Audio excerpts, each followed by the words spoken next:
On entend que les Swahilis sont des polygames, on entend que les Tétés, quand une femme est impolie, oh oui, mais c'est nous Tétés, là, ils sont tous impolis. On entend énormément de choses sur les tribus. Est-ce que vous pouvez nous expliquer d'où est-ce que ça vient, toutes ces tribus-là qui ont des différents noms, les Luba, Kikongo, Tétés, là, enfin, comment est-ce que ça a commencé? C'était leur activité. Mais vous, on vient, on les donne, on dit maintenant que c'est des tribus, c'est des ethnies et tout ça. Bon, donc ils sont obligés de se battre contre les autres. Vous ne mangerez plus de poisson. La première chose, j'ai découvert pour la première fois que la conférence dont on parle du partage de l'Afrique n'avait pas eu lieu. En fait, cette conférence n'était pas pour partager l'Afrique. Ça durait 3 mois. Et cette conférence, c'est Congo Conference, en allemand. J'ai répété cette chose-là dans beaucoup d'écrits. Personne n'est preneur. Congolais, Africains ou les autres. Je ne sais pas pourquoi. C'est un tabou de dire que cette conférence avait pour thème Congo Conférence. Je pense que chez nous, il n'y avait pas d'écriture. Et il dit non, voilà, tradition écrite et tradition orale. Mais c'est de n'importe quoi. On a eu des personnes, enfin, on a eu... Nous avons... Dans l'histoire du Congo, des personnes... Nous avons notre écriture. Et cette écriture-là est réservée aux gens ici. Je vais donner ici 2 ou 3 exemples pour comprendre. Mboka, c'est noircir. Est-ce que tu vois là? Donc tu ne peux pas. Même à Linga, quand on dit Moindo, Koinda, c'est noircir. C'est être... c'est bronzé. Vous voyez comment nos ancêtres nous désignent. Ils ne nous désignent pas comme des noirs. Et il n'y a même pas un terme qui nous permet de dire femme. Donc on ne peut pas créer un débat sur quelque chose qui n'existe pas. On n'a pas un terme qui nous permet de dire non. Femme. Dans quelle langue? Enfin... Dans nos langues, il n'y a pas. Ah bon, donc moi si, c'est pas une femme? Non, moi si, ça veut dire féminin. Ce n'est pas de la tradition. Ok, ça veut dire que si aujourd'hui on s'appuie que sur la tradition, il y a moyen de donner une histoire, un tronc commun, solide sur l'histoire du Congo. Tout à fait. C'est lui qui a compris le Congo, comprend le monde et comprend l'Afrique. Bonjour à tous, bienvenue dans cette nouvelle vidéo. Aujourd'hui, comme vous l'avez vu dans le titre, on se retrouve pour parler de nouveau d'histoire, parler du Congo, du royaume Congo. Et aujourd'hui, je ne suis pas seul, comme d'habitude. Je suis avec une personne qui m'est particulièrement chère, parce qu'aujourd'hui, je suis avec Mbouta, monsieur le doyen Mawete Makisosila. Comment est-ce que vous allez? Je vais très bien. Ça va très bien. Oui. C'est, je vais dire, particulièrement émouvant pour moi parce que je vais tout de suite dresser le portrait pour que les gens le sachent. On est des personnes en dehors, entre guillemets, du cadre de cette vidéo.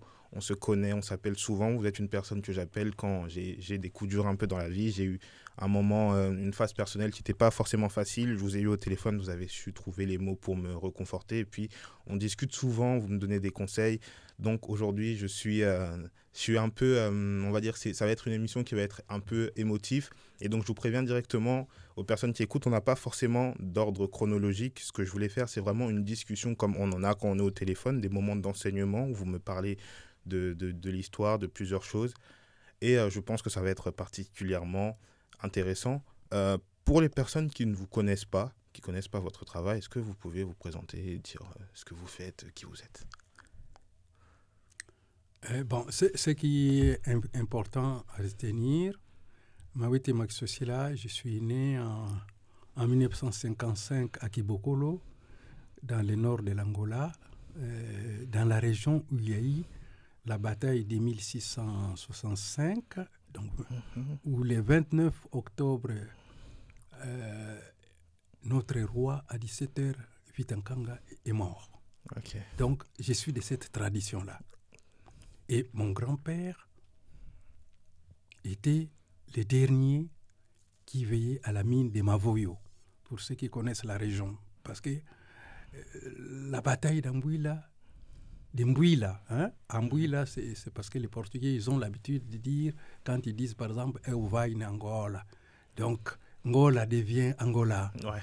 « Eu vai no Ambouila », mais « Eu vai na... » Bon, donc les A là apparaissent à cause de la façon de parler en portugais. Donc, je suis né de cette région et j'ai été éduqué dans la tradition.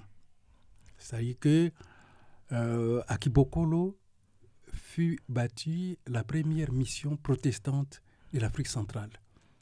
Et mes arrière-grands-parents, certains, étaient biblistes. Ok. Et ils ont même travaillé avec Holman Bentley, parce que c'est la personne qui a écrit le premier dictionnaire, un dictionnaire de 5000 mots de langue kikongo. Il avait amené certains de nos grands-parents en Angleterre pour travailler. Et certains, lorsque en 61, le 15 mars 61, la lutte de libération armée de l'Angola a commencé, nous sommes partis de Makela de Zombo jusqu'à Kimpango. À côté, dans le village, il y a un village qui est dédié au missionnaire Bentley, Holman Bentley. On appelle en Kikongo Kibentela.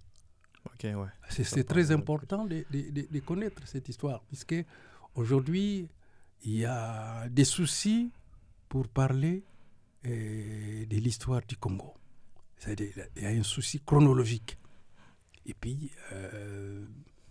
il y a tellement de mots qui sont venus de l'extérieur, qui sont entrés dans les discussions des tribus, des ethnies, des ceci, et tout ça. Il y a tellement de choses. Et donc, il y a un grand désordre conceptuel. Je pense que c'est sur ces questions-là que je travaille. J'ai déjà écrit une trentaine d'ouvrages. Donc, je suis en train de les publier. La semaine prochaine, il y aura 4 ouvrages qui seront disponibles.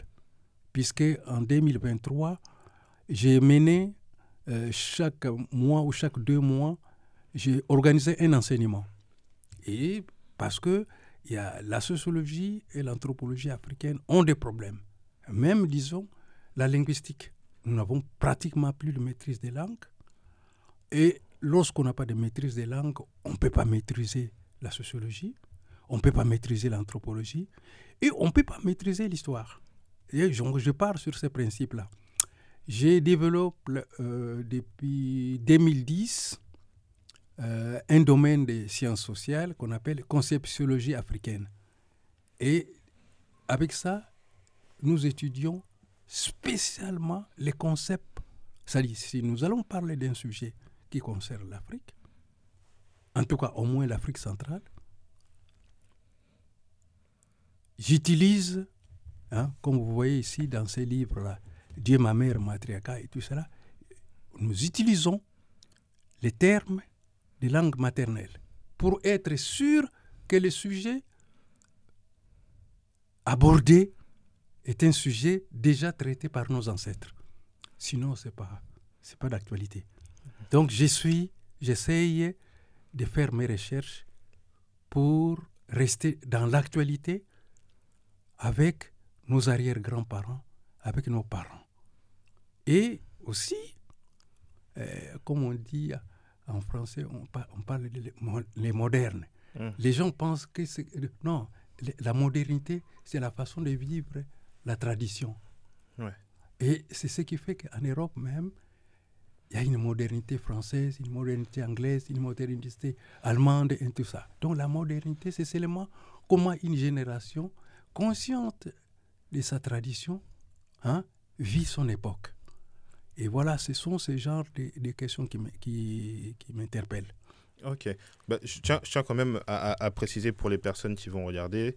Alors, comme il l'a précisé, il y a le livre qui est ici. Il a écrit plusieurs ouvrages. Au moment où vous regardez cette vidéo, les ouvrages sont déjà sortis, sont déjà disponibles. Donc, je mettrai tous les liens dans la description pour les personnes qui veulent se les procurer. Je vous invite à le faire.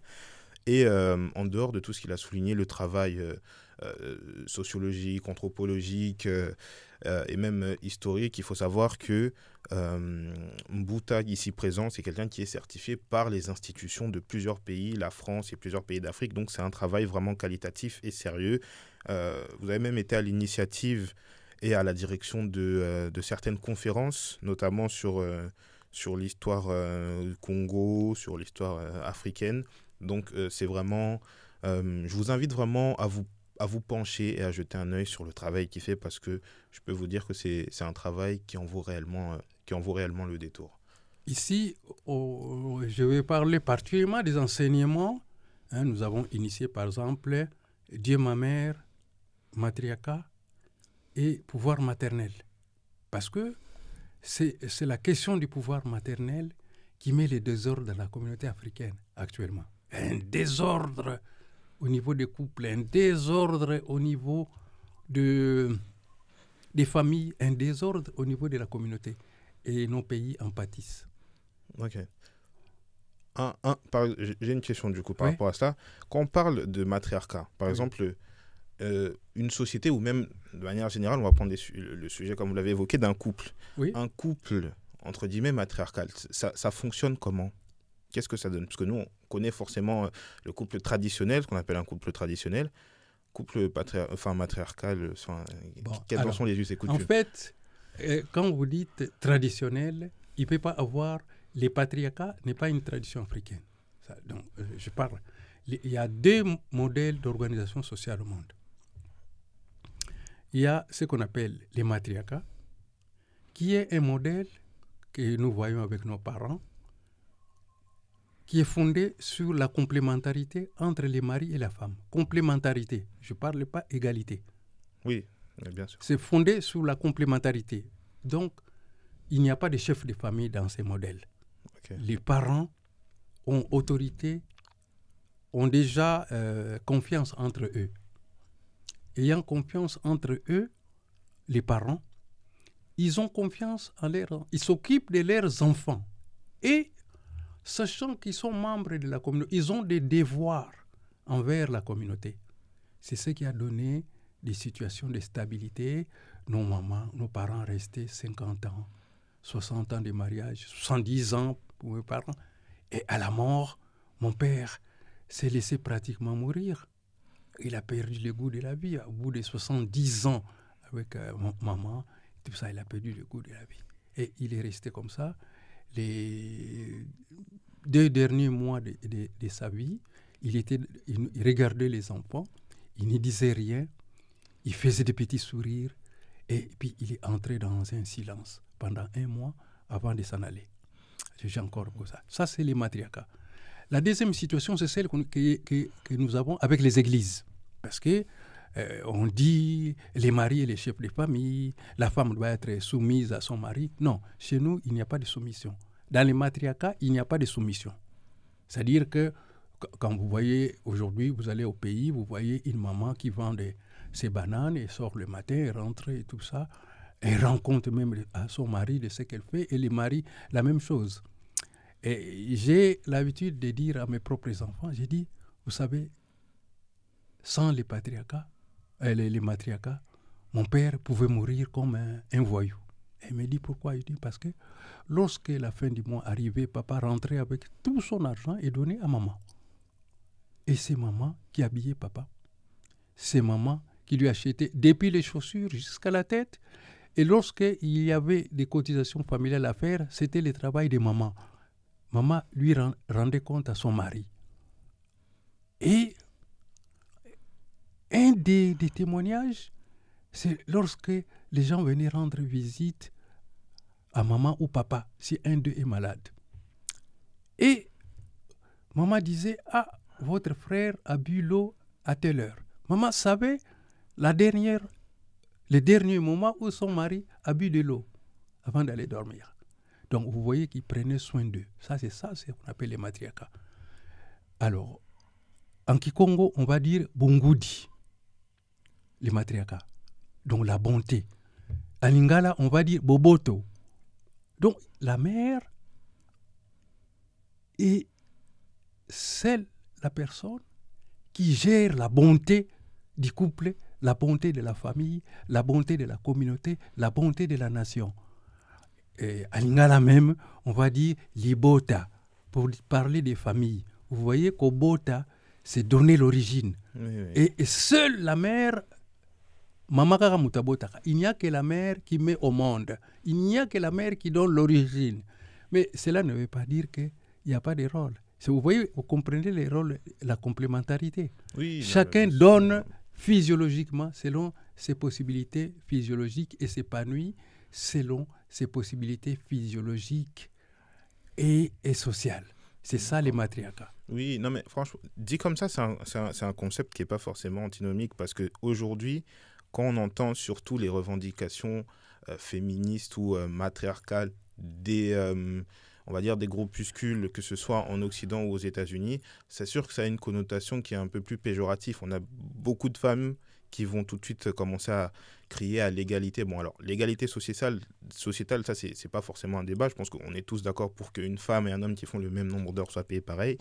Mais il y en a qui vont dans des choses quand même un peu extrêmes où, oui, dans le foyer, on est égalitaire, mais à 100%. Moi, j'ai une collègue de travail, elle se définit comme étant féministe. On a reçu un colis, j'ai voulu le porter pour lui donner et elle a dit « Mais tu penses que je ne peux pas le porter parce que je suis une femme et que j'ai moins de force ?» Ça devient extrême. Donc, je pense qu'en tant que nous, Africains... Mais ça, ce n'est pas du féminisme. Justement, moi-même, je suis féministe. Non, mais oui. En fait, la définition est tellement entachée. Je défends le féminisme. Pourquoi ? Parce que la société patriarcale est fondée sur un exercice solitaire du pouvoir. C'est-à-dire la femme dépend de son père, puis de son mari, et puis la fille dépend de ses frères.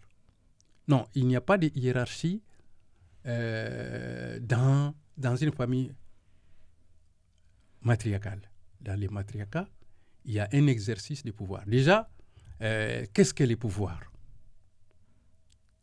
Lorsque nous parlons dans nos langues, le pouvoir, c'est seulement la capacité de réaliser. Par exemple, je suis obligé de préparer un plat de pondou. Moi, je suis un homme, si je sais préparer mieux que ma femme, je prépare, on mange. Ça ne pose aucun problème. Ce n'est pas un partage sexuel du travail. La physiologie a partagé un certain nombre de ça. Seule la mère peut tomber enceinte. Seule la mère peut allaiter. Seule la mère peut mettre au monde. Et puis, vous voyez bien dans la nature, même chez les animaux, seule la mère a ses feelings pour transmettre la langue et les traditions et tout ça. Alors, on va dire, oui, mais pendant ce temps, les pères ne font pas. Moi, je suis une zonzi. C'est-à-dire que je suis un juge ou un juriste dans la coutume. Lorsque je marie les couples, je représente une femme. À la fin, ma dernière parole, c'est lui dire « Je te donne ton premier fils ». Et vice-versa, si je représente la famille d'un homme, je lui dis « Je te donne ta première fille ». C'est pour dire que les fonds du problème matriarcal, c'est la complémentarité. Les fonds du problème patriarcal, c'est l'égalité.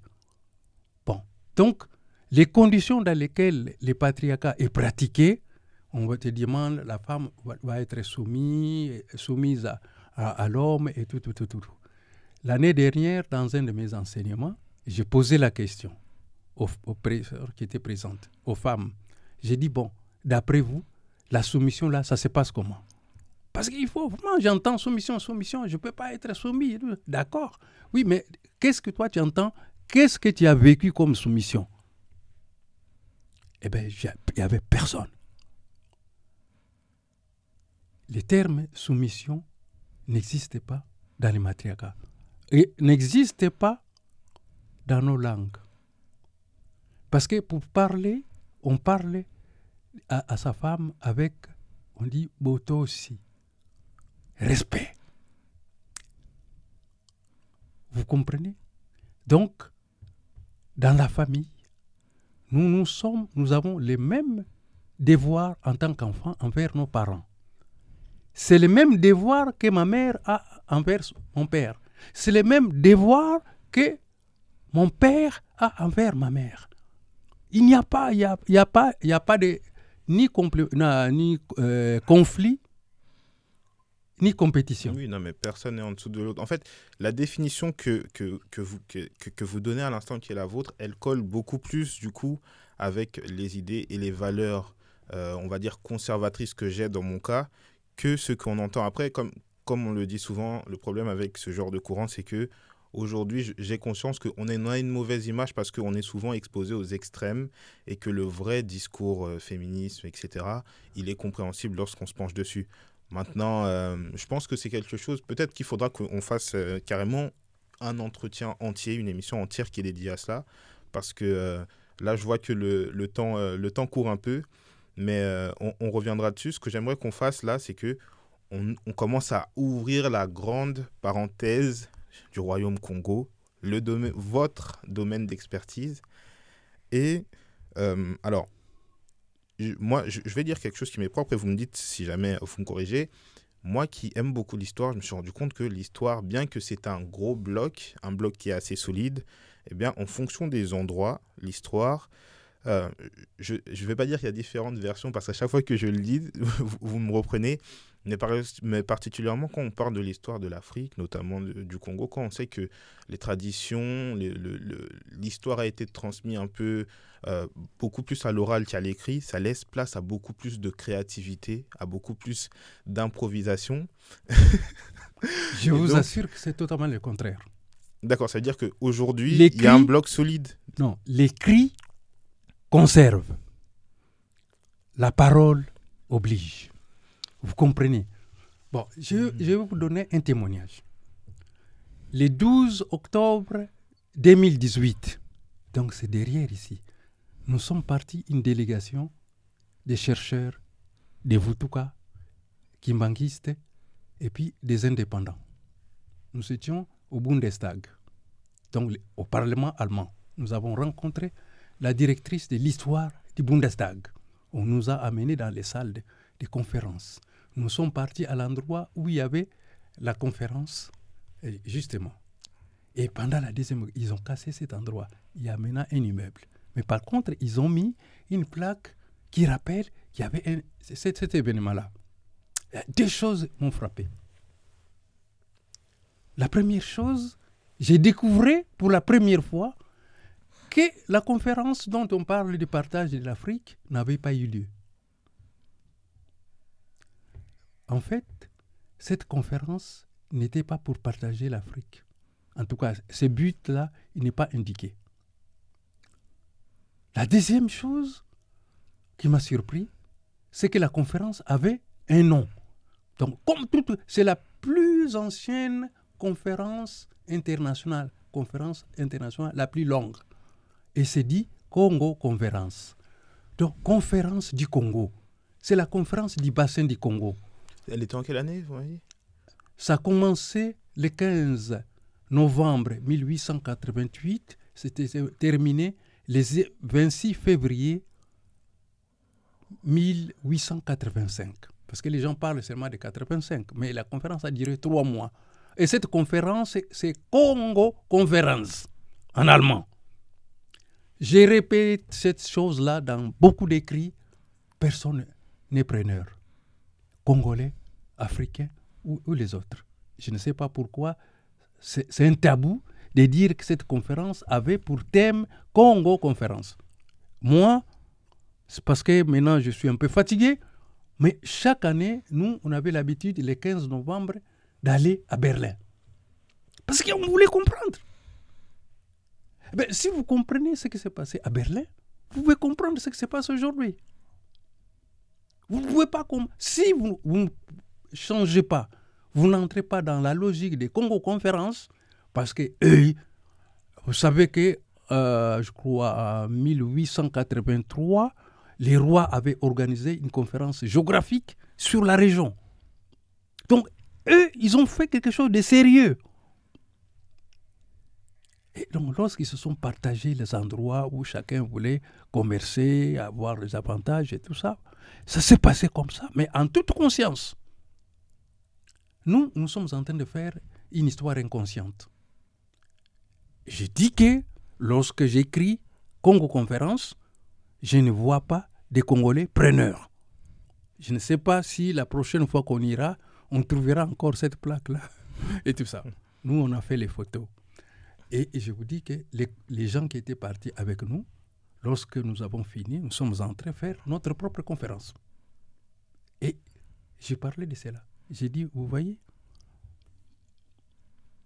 si dans 1 an, dans 2 ans, dans 3 ans, moi je continue à vous appeler et que vous répondez et tout ça, je vous dis que vous êtes venus pour le Congo.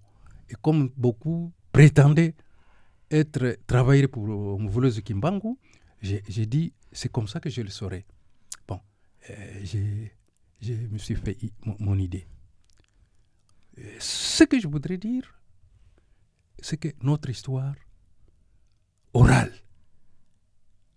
est souvent racontée par des gens qui n'ont pas été enseignés dans la tradition. La tradition ne s'enseigne pas dans une langue étrangère. Parce que quand quelqu'un me dit aujourd'hui, oui, notre empire, nous sommes de l'empire, ceci et tout ça, je lui dis, oui, mais dans votre langue, empire, c'est quoi? Il ne sait pas. Bon, après, notre roi et tout ça. Je dis, bon, comment s'appelait votre roi? Bon, il y a certains ils me disent, ah, Moïne, c'est ci. Non, j'ai dit non, Moïne, c'est pas roi. Parce qu'un roi chez nous, c'est un Tinu. C'est lui qui porte une canne. C'est cela. Moïne, ça veut dire son excellence. Vous voyez? Donc, ça ne tient pas. Et bon, vous comprendrez tous ceux qui sont devenus, même les rois Congo, et surpartagés que des petits, je veux dire, aujourd'hui, ce serait des petits maires des villages sont devenus des rois. Mais cette histoire-là des rois, ce n'est pas écrit par nous. En tout cas, ce n'est pas de la tradition. Ok, ça veut dire que si aujourd'hui on s'appuie que sur la tradition, il y a moyen de donner une histoire, un tronc commun, solide sur l'histoire du Congo. Tout à fait. Ok. En 2012, avec un petit groupe de jeunes Congolais, nous avons commencé, je fais une conférence à l'université de Bobigny, et c'était sur comprendre les Congo. Et pendant plusieurs années d'ailleurs, je vais, nos frères de Belgique, Chiwala, que je profite pour saluer, ceux qui sont des Kwanza aussi, que je salue, à l'occasion, nous faisions des conférences, soit sur Simon Kimbangu, soit sur cette question-là. Mais nous avons un sérieux problème. La tradition, aucun peuple n'enseigne sa tradition dans une langue étrangère. Aucune. Et donc, nous n'avons pas actuellement. Je mets au défi. Ici, je suis disponible 24 heures sur 24 heures. Si quelqu'un parle de la tradition Congo et qu'il me dit que son grand-père l'a enseigné dans une langue autre que les Lingala ou le Kikongo, je ne sais pas, les Chuluba, les Mbunza, en tout cas, lui a parlé de la tradition dans une langue autre qu'une langue de la région, c'est qu'il ment. Voilà, j'ai dit c'est qu'il est menteur. Donc voilà le problème, celui-là. La tradition s'enseigne en langue maternelle. Sinon, ce n'est pas de la tradition. Deuxième chose, la question de l'écriture. Vous savez, les gens pensent que chez nous, il n'y avait pas d'écriture. Et il dit non, voilà, tradition écrite et tradition orale. Mais c'est de n'importe quoi. On a eu des personnes, on a eu... Nous avons... Dans l'histoire du Congo, des personnes... Nous avons notre écriture. Et cette écriture-là est réservée aux gens ici. Je vais donner ici 2 ou 3 exemples pour comprendre. On va aujourd'hui à l'école. Vous savez en quelle année l'école primaire est devenue, a été ouverte à tous les peuples français? En France ici? Oui. Oh, non, du tout. Bon, 1776. En temps historique, c'est derrière. Les lycées, les gens ont commencé à aller au lycée en 1930. Donc, ça fait même pas 100 ans.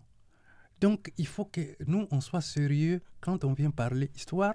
Il faut qu'on soit informé. Il y a des gens, j'entends ça, ah, j'ai ma double culture. J'ai dit non, c'est un mensonge. Déjà, tu n'es pas, oui, tu as la peau noire, oui, tu viens de l'Afrique, mais tu n'as pas la culture africaine. Bon, maintenant, la culture d'ici, quand tu dis, je suis cultivé, j'ai la culture française. C'est sérieux, frère, c'est sérieux. Et moi, lorsque je vais chez mes frères, quand j'entre chez quelqu'un, il n'y a pas de bibliothèque, je ne vais pas une deuxième fois. Parce que je ne vois pas. Non.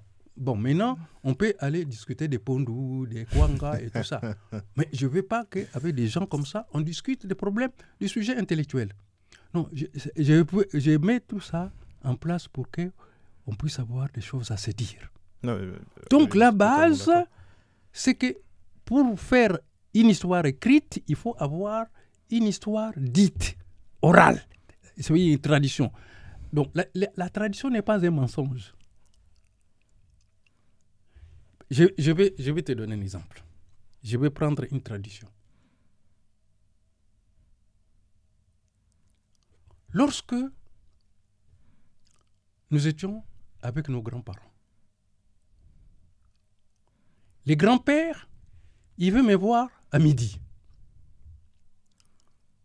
Il est capable de venir me réveiller lui-même à 7 heures du matin pour me dire que n'oublie pas que nous allons nous parler à midi.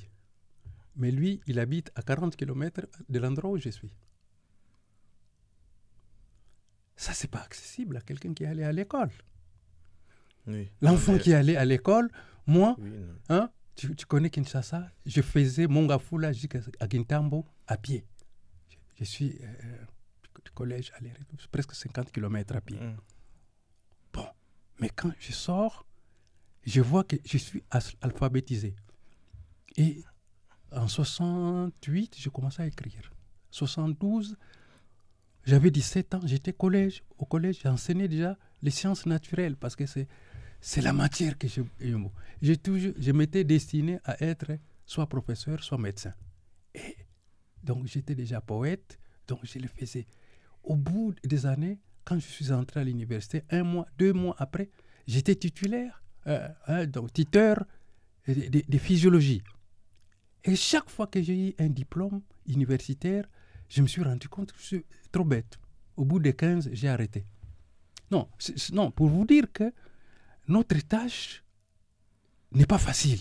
Les gens pensent que oui, il se réveille comme ça, il connaît la tradition et tout ça. Non, tu ne maîtrises pas déjà la langue maternelle, tu ne peux pas parler de la tradition. Soyons sérieux. Tu ne peux pas écrire l'histoire de France avec un niveau primaire.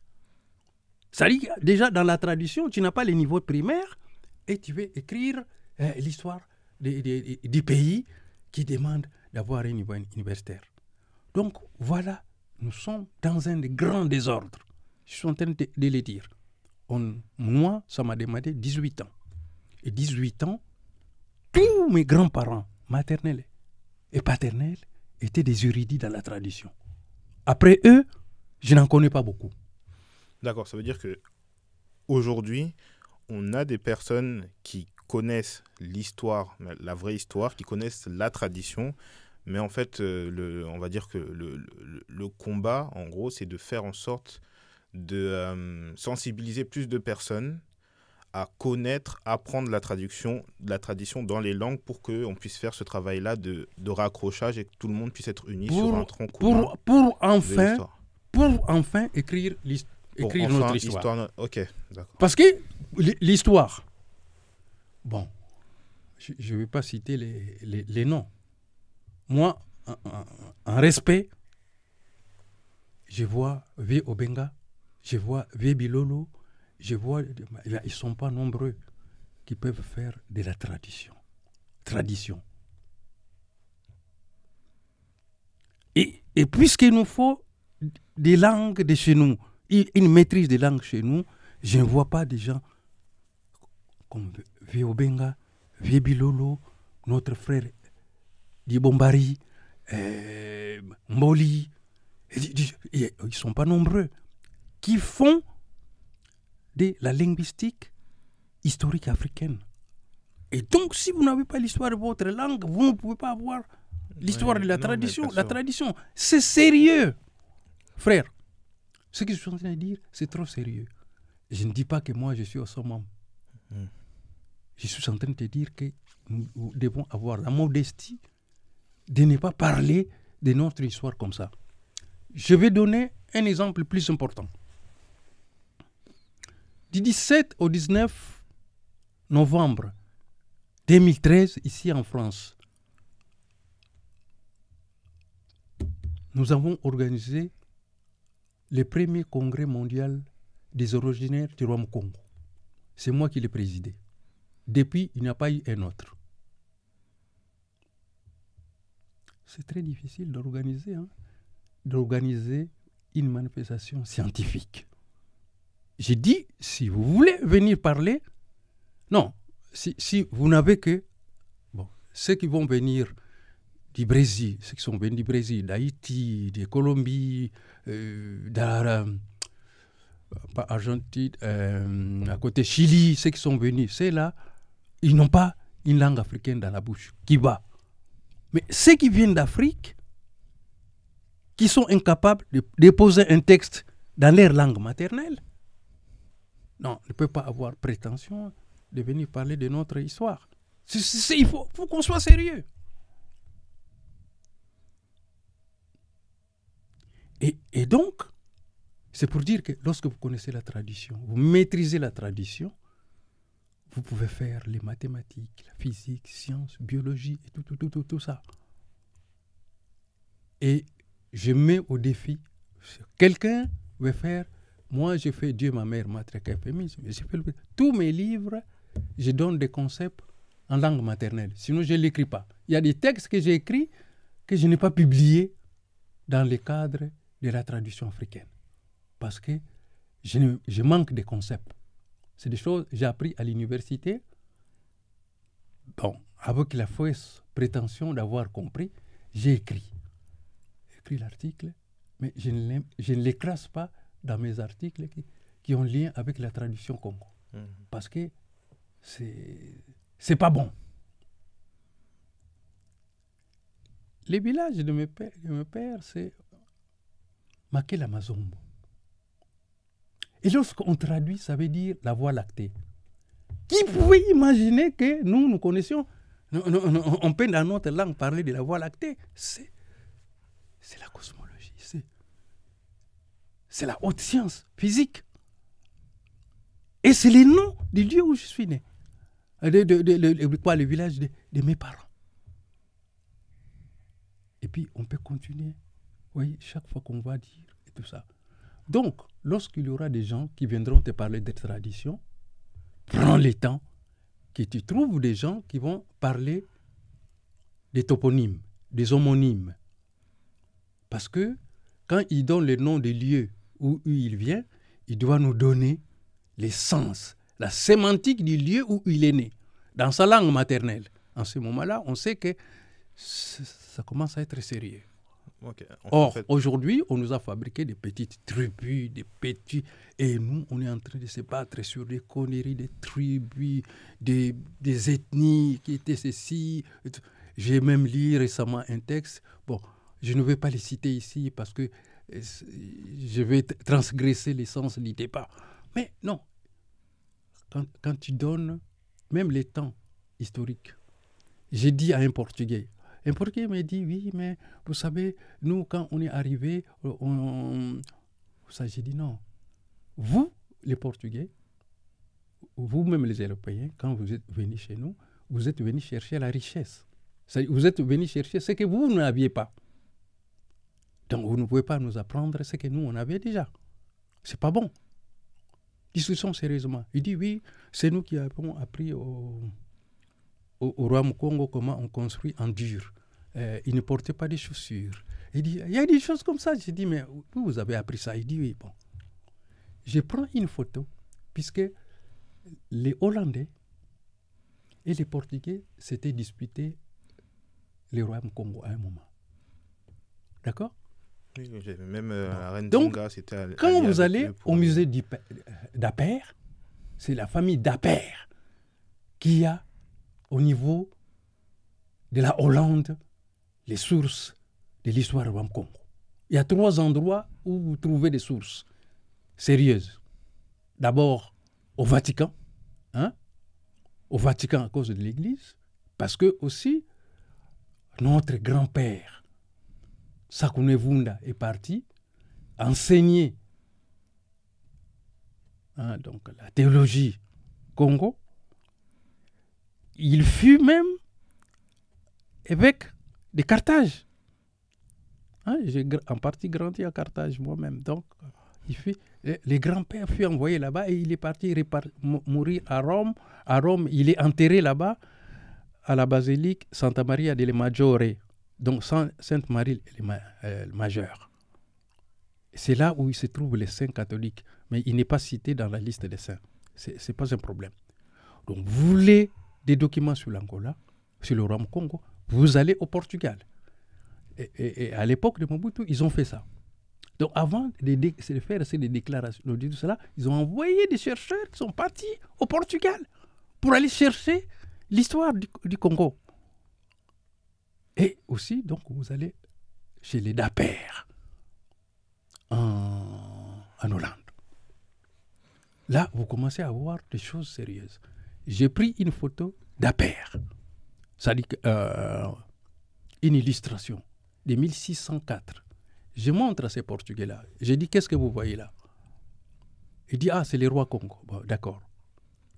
Vous, par rapport à ce que vous avez dit, vous voyez qu'ils avaient déjà des chaussures. Vous ne pouvez pas dire que ce sont les Hollandais qui ont amené des chaussures. Ça, ce ne sont pas des chaussures d'hiver. Hein? Donc, vous ne pouvez pas... comme... Non, il faut... Oui, ça fait rire un peu, quoi. Non, mais de toute façon... J'ai dit, vous voyez la tenue là. Vous ne pouvez pas mettre la tenue de nos ancêtres, hein, mettre l'épargne, et puis vous êtes chez vous, que vous avez apporté chez vous, vous êtes en climat hivernal. Vous ne pouvez pas mettre, vous n'avez que 1 à 2 mois, sérieusement, où vous pouvez enlever être torse nu. Donc vous ne pouvez pas avoir une tradition, on ne fait pas une tradition avec des choses qui se font une fois. 1 mois ou 2 dans l'année.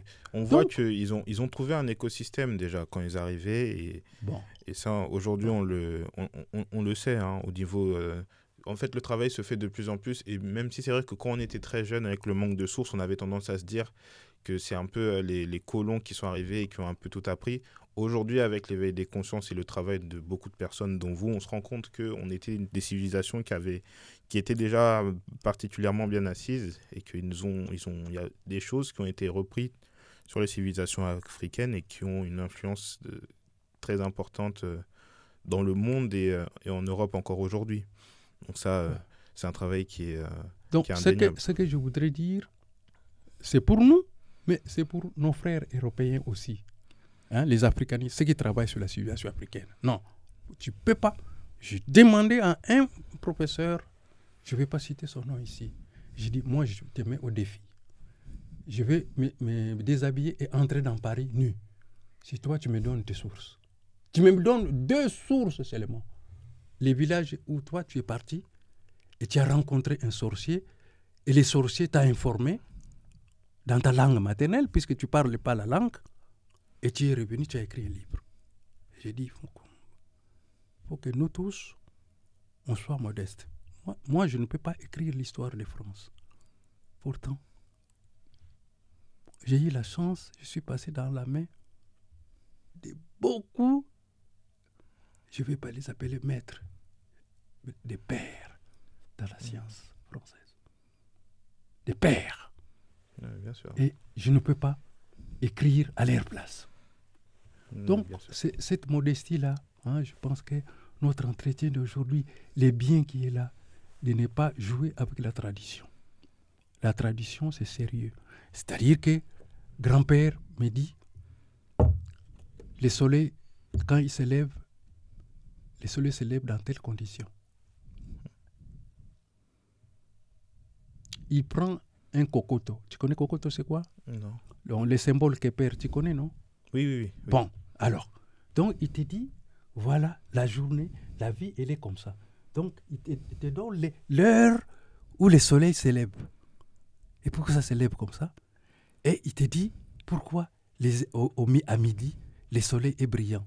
Et puis, il te dit, est-ce comme ça qu'en cours de route, il m'explique, tu vois la couleur de ta peau? Oui, c'est la couleur de l'après-midi.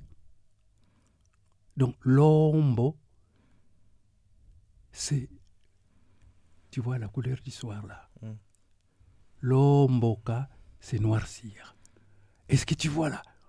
Donc tu ne peux pas. Même à Linga, quand on dit Moindo, Koinda, c'est noircir. C'est être. C'est bronzer. Vous voyez comment nos ancêtres nous désignent. Ils ne nous désignent pas comme des noirs. Ils ont une conscience de la chromatographie. Et ils te donnent à 9h comment le temps est. Et pourquoi il est comme ça. Il te donne à midi pourquoi le temps est comme ça. Il te dit à 15h pourquoi il est temps comme ça. Et puis à telle heure, il te dit maintenant, nous entrons. Tu vois, pendant toute la journée, nous sommes dans le temps du masculin. Au début de la nuit, à 18h jusqu'à 6h du matin, nous sommes dans le temps du féminin. Et donc, et donc, c'est tellement précis que lorsque je fais des comparaisons entre la tradition et ce que j'ai appris à l'école, c'est précis.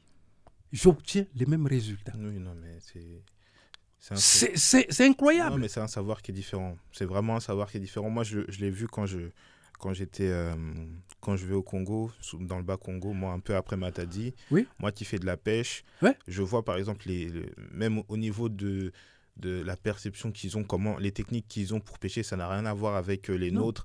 Et ça fonctionne, mais ça me fonctionne terriblement bien. Ou même comment ils arrivent à prédire à quel moment le vent va arriver, à quel moment il va pleuvoir, etc. Mais c'est vraiment choquant. Ouais. Je vais te donner un exemple. Il y a une fête dans les quartiers, ou bien un décès. Les gens sont dehors. À un moment, la pluie menace.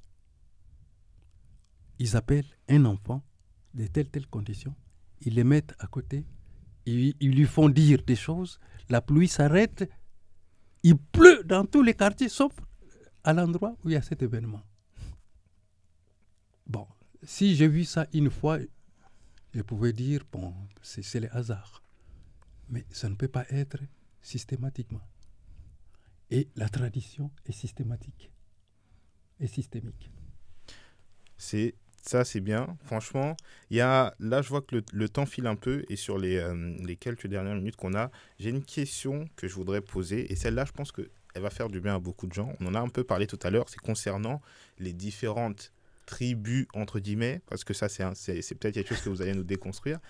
On entend tellement de choses. Alors, on entend des choses qui sont bien évidemment fausses parce qu'il ne faut pas généraliser, mais on entend que les Swahilis sont des polygames, on entend que les tétés, quand une femme est impolie, oh oui, mais c'est nous tétés, là, ils sont tous impolis. Etc. On entend énormément de choses sur les tribus.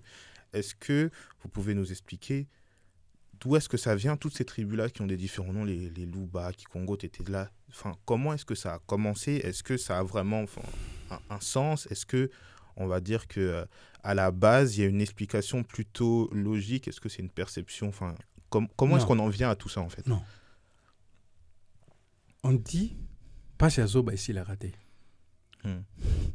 Les souffrances, vous savez, les sots, c'est rien. Être sot, c'est rien. Mais être inconscient, c'est dangereux. Et donc on dit, les souffrances de l'inconscient sont infinies. Et bon, donc, qu'est-ce qui s'est passé? Je vais avoir bientôt 70 ans. Je me rappelle, au début des années 70,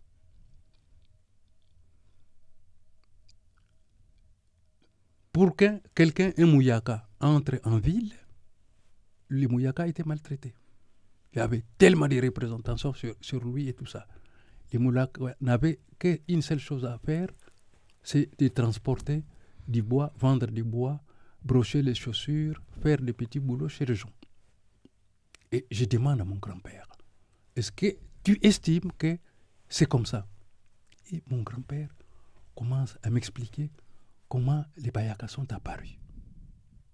Je t'assure que c'est tellement beau que moi, je ne peux pas jouer avec un Mouyaka. Mais parce que tout ce qui était important que les étrangers avaient trouvé devait être diminué. Et donc, lorsqu'on parle du mal d'un groupe social de chez nous, c'est qu'il y a quelque chose, il y a anguille sur la pierre. Aujourd'hui encore, aller aux Antilles et tout ça, partout, on veut dire, si vous voulez insulter quelqu'un, dites-lui Congo. Bon, est-ce que tu sais pourquoi on fait ça? Oui, parce que c'était les gens les plus têtus. Lorsqu'on venait chercher les esclaves, on a cherché d'abord les esclaves les plus instruits. Ensuite, les esclaves qui sont résistants au travail pénible et qui résistent à beaucoup de maladies. Donc, on vient les chercher chez les Congos. On les amène là-bas. Tous qui vont amener les révolutions jusqu'aux indépendances sont du sang Congo.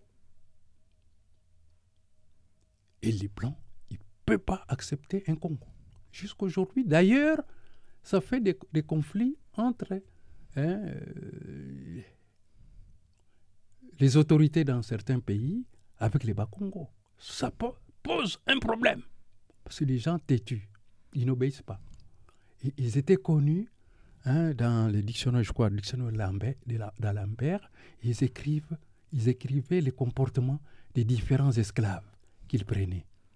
Et les esclaves qui faisaient peur sont les esclaves du Congo. Et la prochaine fois que je viendrai, c'est pour qu'on explique les termes Congo. Parce que là aussi, il y a tellement de bêtises. Et donc, c'est comme ça que nous allons comprendre à quand remonte la tradition Congo et quelle est sa géographie. Parce que ça, oui, les gens parlent, mais on dit maintenant c'était les Gabon, la RDC et l'Angola, mais non. L'Angola n'existait pas, la RDC n'existait pas, les Gabon n'existaient pas, les Congo-Brazza, comme on le dit, tout ça n'existait pas. Donc, ça ne peut pas être le royaume. Il faut qu'on soit sérieux. C'est par manque de tradition et puis de sérieux intellectuel. Non, on vous donne de la matière sur vous-même. Vous ne vous posez pas des questions, mais il n'y a pas de... Non, évidemment, il y a des choses qui ne passent pas. Il y a des choses qui ne passent pas. Qu'un esprit qui fonctionne ne peut pas avaler. Et c'est ça la situation. Donc, les histoires, les tétés là, c'est des gens respectables. Dans la tradition Congo, c'est des gens respectables. Les Luba sont tous ces gens-là. En fait, ce qu'on est en train d'appeler les tribus, les ethnies aujourd'hui, c'était des fonctions sociales. Ce n'était pas, on dit tel groupe, il est comme ça, il a son territoire parce qu'il habite principalement à tel endroit, il avait son royaume là-bas. Non, il n'y avait pas de royaume partout. Une zone minière, par exemple, on dit, je vais prendre les Yombé. Les Yombé, on dit Yombé, ceux qui sont originaires. Bon, les Yombé, c'est la région des mines, des forges. Et donc, on ne veut pas dire qu'il y a des ingénieurs. Tout ça, on les appelle forgerons, parce qu'il faut trouver un définitif, un diminutif. D'accord? Mais les Bayombe, il n'y a pas un groupe social qu'on appelle Bayombe. Il y a des gens qui accomplissaient ces métiers-là, qui habitaient dans la région des forges et des mines. Et donc on l'appelle Yombe. Les Nyanga, on dit, Nganazamu Nyanga. Mais non. C'est seulement par rapport au toponyme, à la géographie. C'est une région où il y a les herbes. Il y a beaucoup de savanes. La savane, donc région de savane, là, ceux qui habitent là, on les appelle ceci. La même chose, je suis à Paris. Derrière moi, j'ai fait une intervention en Belgique où je disais au groupe qui était présent, j'ai dit, bon voilà, comment appelle-t-on les gens qui habitent Bruxelles? Il dit Bruxellois. Et vous, comment on vous appelle? On nous appelle aussi des Bruxellois. Est-ce que vous êtes des Belges? Je dis non. Et ils disent non. Bon, je dis, bon, c'est la même chose chez nous. Donc, vous habitez une région, il y a une activité économique et sociale dans cette région, eh bien, on nous dit que ceux-là, par exemple, ceux-là sont des maçons, ceux-là, c'est des briquetiers, okay, ouais. Ordre, c'est des groupes de briquetiers, ceux-là, les gars, là, c'est des gens qui s'occupent des cours d'eau, qui maîtrisent les cours d'eau, c'est eux qui nous font nos pirogues, qui nous donnent les poissons. C'était leur activité. Mais vous, on les donne, on dit maintenant que c'est des tribus, c'est des ethnies et tout ça. Bon, donc ils sont obligés de se battre contre les autres. Vous ne mangerez plus de poissons. Si, vous n'avez plus de gars là. Vous ne mangerez plus de poissons. Il n'y a plus de personnes pour vous donner la tradition, pour vous enseigner la tradition de la pêche, la maîtrise des grands cours d'eau. C'est ce gars là. Vous ne pouvez pas, sans leur tradition, vous ne pouvez pas maîtriser vos cours d'eau. Vous comprenez ce que je veux dire? Donc, une des plus grandes escroqueries politiques que nous avons aujourd'hui, c'était cette histoire-là des tribus et des ethnies. En fait, les gens de ces groupes devaient savoir qu'ils jouaient au sein de notre grand État, royaume, parce qu'il n'y avait pas... Même quelqu'un qui parle d'empire à côté et tout ça, j'ai dit bon. Mais un empire, c'est un État constitué par des conquêtes. Des conquêtes, ouais. Il y a par exemple l'empire français jusqu'aux Antilles, jusqu'à dans les Pacifiques. Vous avez l'empire anglais jusqu'à ceci et tout ça. Bon, donc, mais vous n'avez même pas 100 km², vous êtes un empire. Et des gens instruits sont fiers d'appartenir à l'empire. Donc, c'est ce que je vous dis, frère. Nous devons commencer à sortir dans la bêtise intellectuelle qui consiste à récupérer des problèmes qui sont des problèmes intéressants pour l'Occident et l'Orient, mais qui n'ont aucune valeur pour nous. Et j'ai oublié, quand tu as terminé l'histoire de tout ça, je voulais te dire, j'avais dit que l'afroféminisme est une imposture. Et j'en ai fait un livre. Donc, j'ai bientôt appelé les féministes à un grand débat. Parce qu'entre elles, elles n'ont pas discuté. Bon, j'ai dit que c'est un groupe de gens qui veulent prendre l'argent des hommes, pas plus. Et donc, trouver, je vais dire, ce que les auteurs marxistes du XXe siècle, vers 1917, parlaient de l'exploitation de l'homme par l'homme. C'est ça l'afroféminisme. Il n'y a rien. Il n'y a aucun sentiment humain dans l'afroféminisme. Et ce qui est contraire à la tradition africaine. Et il n'y a même pas un terme qui nous permet de dire femme. Donc on ne peut pas créer un débat sur quelque chose qui n'existe pas. On n'a pas un terme qui nous permet de dire non. Femme. Dans quelle langue? Dans nos langues, il n'y a pas. Ah bon, donc moi si, c'est pas une femme? Non, moi si, ça veut dire féminin. Ok, donc on a le féminin. Soso ya moi si, soso mobali. Ngombe à mobali, ngombe à moi si. C'est comme on dit aussi liboko à moi si, liboko à mobali. Eh bien, écoutez. Ok. Main gauche, ok. Le boko à moi si. Main droite, le boko à mobali. Bon, okay. Donc, vous ne pouvez pas dire gauchisme. Peut-être. Ouais. Ça ferait gauchisme et droitisme s'il s'agit des mains. Gauchiste, droitard. Bon. Donc, il y a. Moi, ce que je suis venu vous dire, mon frère, c'est que nous devons être sérieux. Les problèmes de l'Afrique sont des problèmes sérieux. Mais celui qui a compris le Congo comprend le monde et comprend l'Afrique. C'est lui qui a compris le Congo. Depuis les concepts jusqu'aux problèmes géographiques. Parce que tout ça, c'est lié. Nous pouvons prendre le temps pour montrer la continuité d'abord. Les concepts du Congo, c'est quoi? Et puis pourquoi les fleuves? Il y a des gens qui disent, ah non, nous étions du royaume, ceci et tout ça. Oui, mais comment se fait-il que depuis la source jusqu'à l'embouchure, ces cours d'eau portent le même nom? Tout à l'heure, en branchant, je te disais que l'Indjili vient de l'Angola, non? Ouais. L'Indjili, c'est Nili.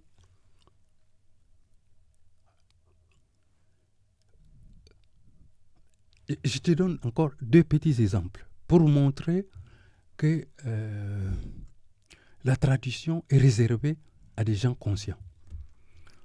Quand vous partez du Tchad, tel que c'est écrit, ça ne vous donne rien. D'accord? Bon, la capitale, c'est N'Djamena. Ça ne vous dit rien.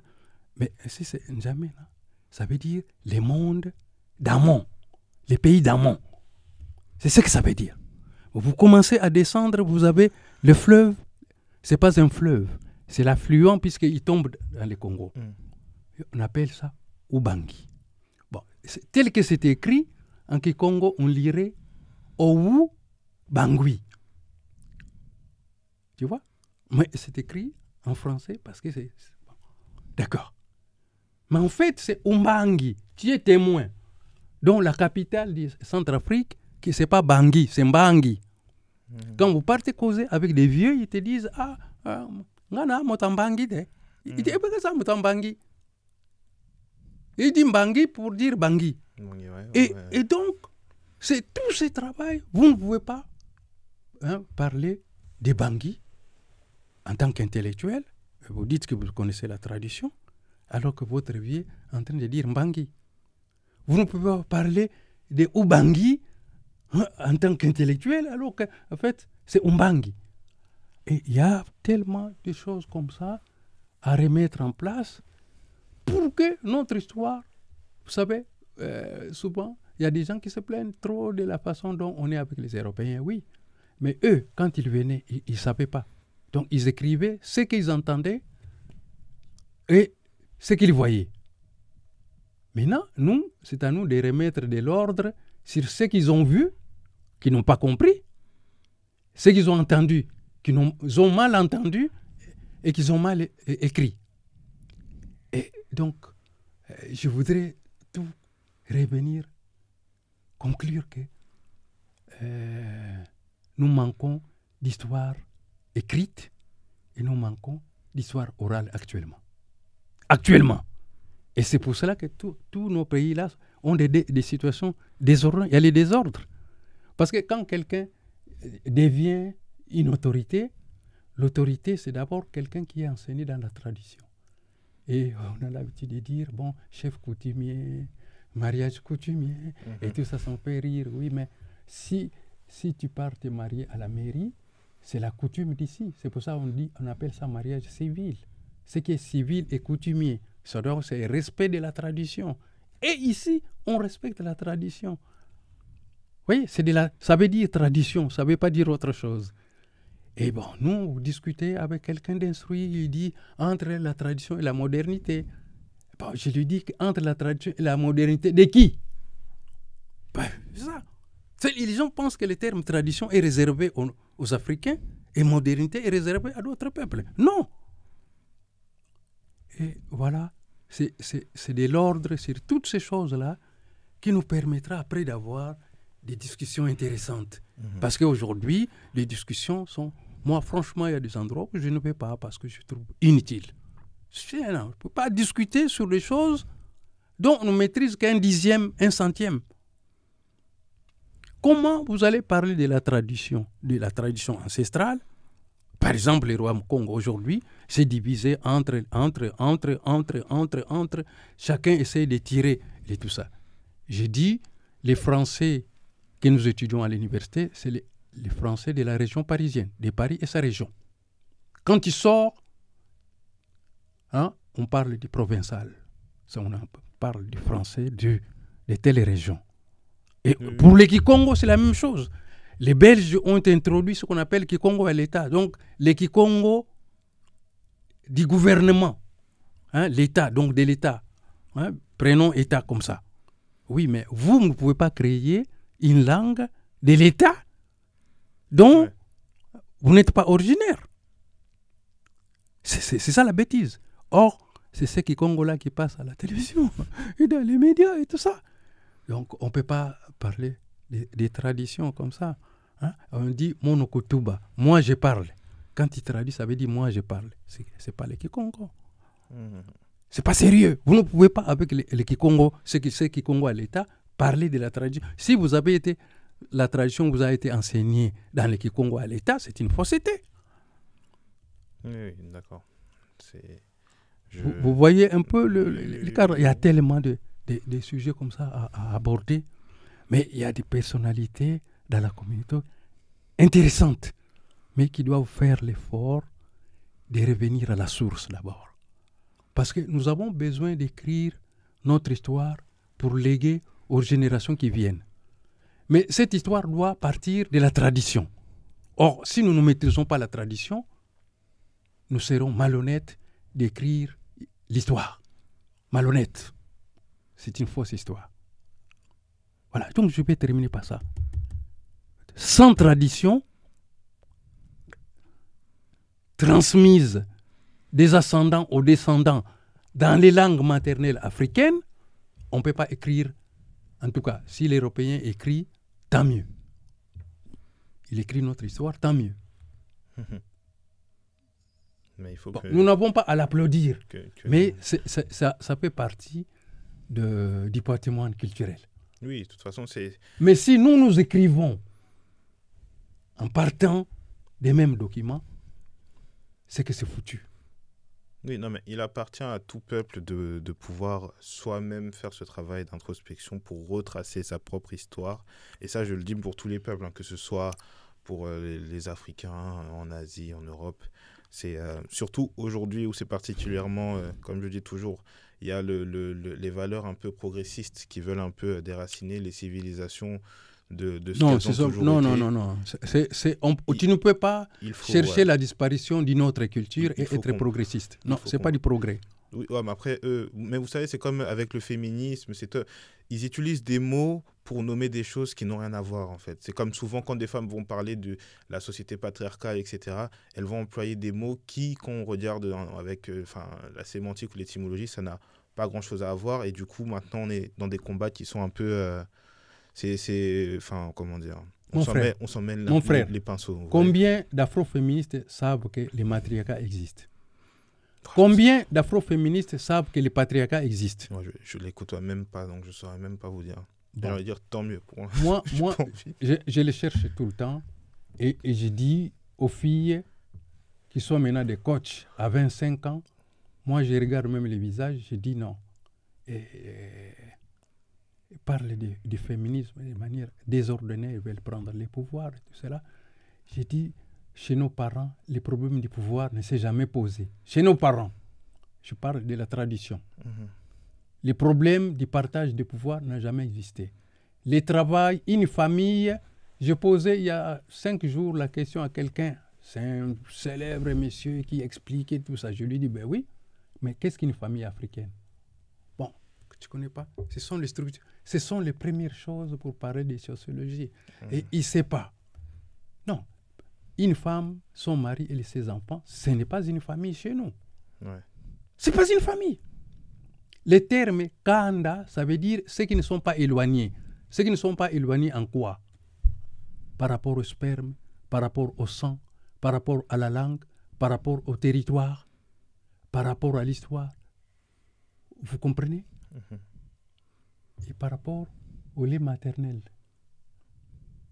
Ces enfants qui ont bu le lait venant d'une même poitrine, même si ce n'est pas la même mère qui les a mis au monde, dès que tu as bu le lait d'une autre femme, c'est ta mère. Okay. Non, mais c'est ce que dit la tradition. On va développer dessus parce que là, il nous reste au moins d'1 minute, donc je vais finir. Mais c'était vraiment intéressant. Et puis, comme on l'a dit, on fera plusieurs émissions avec des thèmes ciblés où on parlera. Là, comme je vous l'ai dit au début, on n'avait pas forcément de chronologie et d'organisation.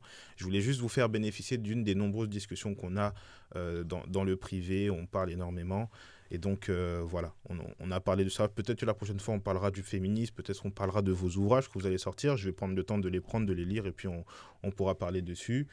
En tout cas, merci à vous tous qui avez suivi cette vidéo. Je mets toutes les informations concernant les livres de Mbouta. Je mets tout ce qu'il vous faut dans la description. Donc, regardez bien la description avant de venir me demander où est-ce qu'on peut le retrouver. Regardez bien la description. Je mets tout ce qu'il faut dedans. Et merci à vous tous de nous avoir suivis. On se retrouvera très prochainement avec moi. On fera revenir Mbouta, bien sûr. Et voilà. Merci à vous tous.